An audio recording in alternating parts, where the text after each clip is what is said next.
एक व्यक्ति ने जय कृष्णमूर्ति से पूछा कि हम ये नहीं समझ पाते कि हम चाहते क्या हैं, इसका पता कैसे लगे। तब जय कृष्णमूर्ति ने कहा, वह क्या है जिसकी लालसा में हम में से अधिकांश लोग रहते हैं। वह क्या है जिसे हम में से प्रत्येक व्यक्ति चाहता है, विशेष रूप से इस उद्विग्न संसार में जहाँ प्रत्येक व्यक्ति किसी प्रकार की शांति, किसी प्रकार की खुशी, किसी प्रकार का आश्रय पाने के प्रयास में लगा है। यह जान लेना बहुत महत्वपूर्ण है कि आखिर वह है क्या जिसकी लालसा में हम सब लगे रहते हैं। वह क्या है जिसकी तलाश में हम सब लगे हैं। शायद अधिकतर लोग ऐसे संसार में हैं जो विक्षोभ, युद्ध, विवाद और कलह से त्रस्त है। किसी न किसी प्रकार के सुख चैन, किसी प्रकार की शांति की चाहत में है। हम इसमें कोई ऐसा शरण स्थल चाहते हैं जहाँ कुछ तो शांति मिल सके। मैं समझता हूँ कि हम में से अधिकांश लोग शांति ही चाहते हैं, इसीलिए हम इसकी तलाश में भटकते रहते हैं। एक नेता से दूसरे नेता के पास, एक धार्मिक संगठन से दूसरे संगठन के पास, एक गुरु से दूसरे गुरु के पास। तो क्या हम इस खुशी, इस सुख चैन को खोज रहे हैं या एक ऐसी परितुष्टि चाह रहे हैं जिससे हमें खुशी मिल पाने की आशा है। खुशी और इस परितोष में क्या अंतर है, इसको समझते हैं। भला क्या खुशी को, सुख शांति को खोजा जा सकता है? हो सकता है कि आपको परितोष प्राप्त हो जाए, परंतु प्रसन्नता प्राप्त ना हो। प्रसन्नता, सुख शांति तो परोक्ष होती है, किसी अन्य चीज़ का उपजात होती है, किसी चीज़ से पैदा होती है। तो इससे पहले कि हम अपना दिल और दिमाग किसी ऐसी चीज़ में लगा दें जिसमें अत्यधिक लगन, पूरे ध्यान, विचारशीलता और सावधानी की ज़रूरत हो, क्या हमें यह जान नहीं लेना चाहिए कि आखिर वह है क्या जिसके पीछे हम दौड़ पड़े हैं? वह खुशी है या परितुष्टि है? मुझे यह कहने में अफसोस होता है कि अधिकतर लोग परितोष चाहते हैं। हम संतुष्ट होना चाहते हैं, परितुष्ट होना चाहते हैं। अपनी तलाश के अंत में एक तृप्ति का भाव चाहते हैं। यदि कोई शांति चाहे तो उसे यह बड़ी सरलता से मिल सकती है। वह किसी प्रकार के हेतु या किसी मत के विचार के प्रति स्वयं को समर्पित कर दे, उसकी शरण में चला जाए बस। परंतु निश्चित ही इससे समस्या का समाधान नहीं होगा। किसी परिबद्ध मत विचार की चार दीवारी में एकांतवास कोई द्वंद्व से मुक्ति नहीं है। इसलिए क्या हमें यह नहीं जान लेना चाहिए कि आंतरिक रूप से और बाहरी रूप से भी वह क्या है जिसे प्रत्येक व्यक्ति चाहता है? यदि हम इस विषय में स्पष्ट हो जाएं, तो फिर हमें कहीं जाने की आवश्यकता नहीं पड़ेगी।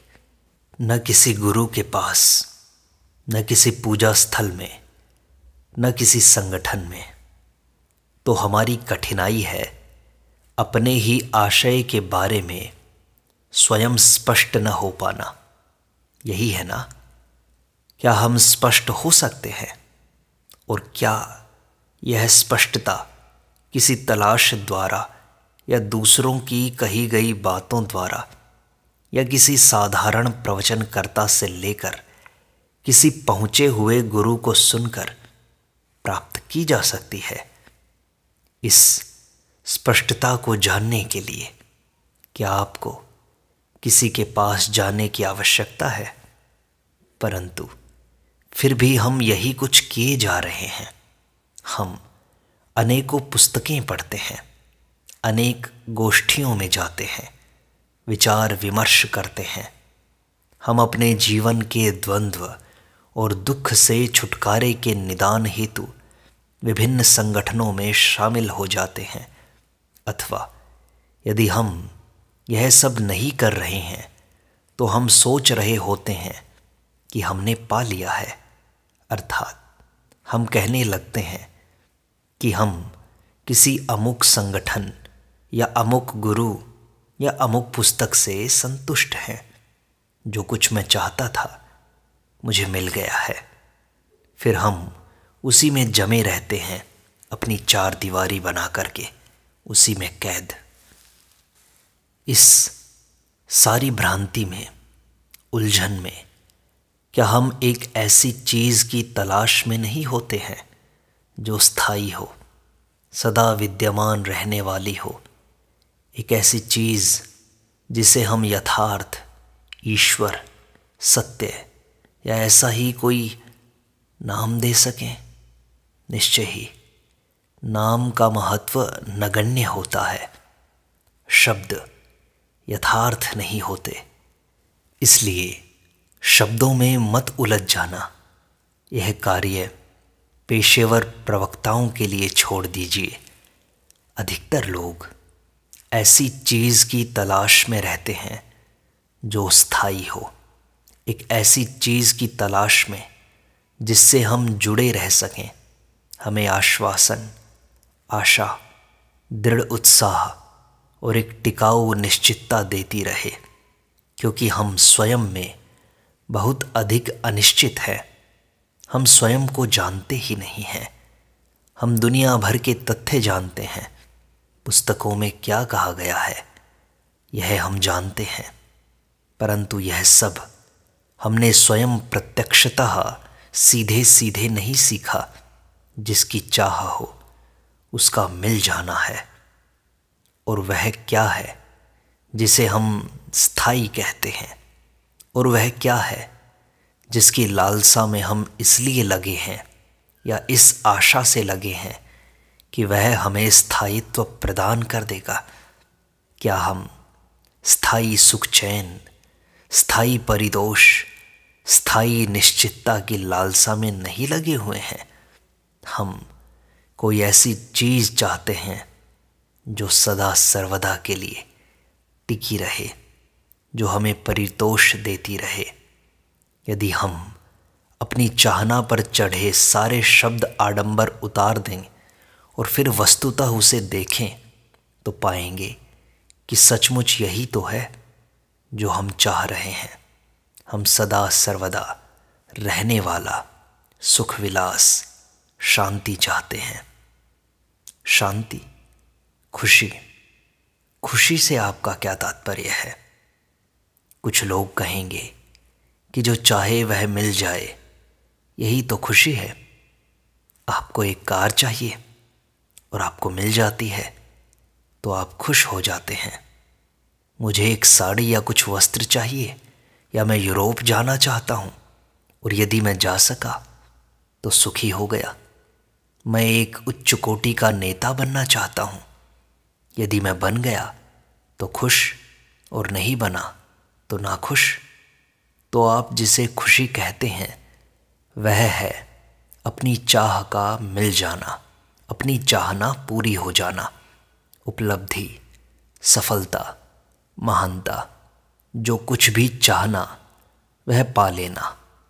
जब तक आप जो चाहते हैं वह आपको मिलता रहता है, आप स्वयं को पूरी तरह प्रसन्नचित्त महसूस करते हैं, आप खिन्न नहीं होते। परंतु जब आप जो चाहते हैं वह आपको मिल नहीं पाता, तब दुख शुरू हो जाता है। हम सब ऐसे दुख से दुखित रहते हैं, क्या धनी और क्या निर्धन, धनी और निर्धन सभी कुछ न कुछ पाना चाहते हैं, अपने लिए, अपने परिवार के लिए, अपने समाज के लिए। और यदि उन्हें उससे वंचित रखा जाए, रोक दिया जाए, तो वे नाखुश हो जाते हैं। यहाँ हमारी चर्चा का विषय या हमारा कहना यह नहीं है कि निर्धन जो चाहता है उसे वह ना मिले। मुद्दा ये नहीं है। हम तो यह जानने का प्रयास कर रहे हैं कि सुख, चैन, खुशी क्या है, और क्या वह ऐसी चीज़ है जिसके प्रति आप सचेत रह सकें। जिस पल आप सचेत होते हैं कि आप खुश हैं, आपके पास बहुत कुछ है, तो क्या वह खुशी होती है। जिस पल आप सचेत हो जाते हैं कि आप सुख चैन से हैं, तब वह सुख चैन नहीं रह जाता, है ना। तो आप सुख चैन के पीछे पड़कर उसे नहीं पा सकते। जिस पल आप सचेत हो जाते हैं कि आप विनम्र हैं, तब आप विनम्र नहीं रह जाते। तो प्रसन्नता कोई वस्तु नहीं है जिसके पीछे दौड़कर आप उसे पकड़ लें। उसका आगमन तो स्वतः होता है, परंतु यदि आप उसे पाने के लिए उसके पीछे दौड़ेंगे तो वह आपसे आँख मिचोली खेलती रहेगी। हम किसी भी चीज़ का वास्तविक आनंद नहीं ले पाते। जब हम किसी चीज़ को देखते हैं तब ऊपरी तौर पर उस पर रीझ जाते हैं या उद्दीप्त हो उठते हैं। हमारे अंदर एक मनोवेग उत्पन्न हो जाता है जिसे हम आनंद कह देते हैं। परंतु आनंद की अनुभूति तो कहीं गहरी बात है जिसे समझा जाना चाहिए, जिसमें बैठना चाहिए। युवावस्था में हम अनेक चीज़ों में आनंद और आह्लाद महसूस करते हैं। खेलों में, वेशभूषा में, कोई पुस्तक पढ़ने में या कविता करने में, चित्र बनाने में या एक दूसरे से धक्का मुक्की करने में। जब हम बड़े हो जाते हैं, यद्यपि तब भी हम में आनंद उठाने की चाहना बनी रहती है, परंतु तब तक हमारे अंदर जो कुछ बहुत बढ़िया था वह जा चुका होता है। तब हम अन्य प्रकार के मनोवेगों को अधिक महत्व देने लगते हैं। कामुकता, वासना, शक्ति, प्रतिष्ठा, ऐसी चीज़ों को। ज्यों-ज्यों हम बड़े होते जाते हैं, जीवन की अनेक चीज़ें अपना अर्थ खोती जाती हैं। हमारा मन कुंद और संवेदन शून्य होता जाता है।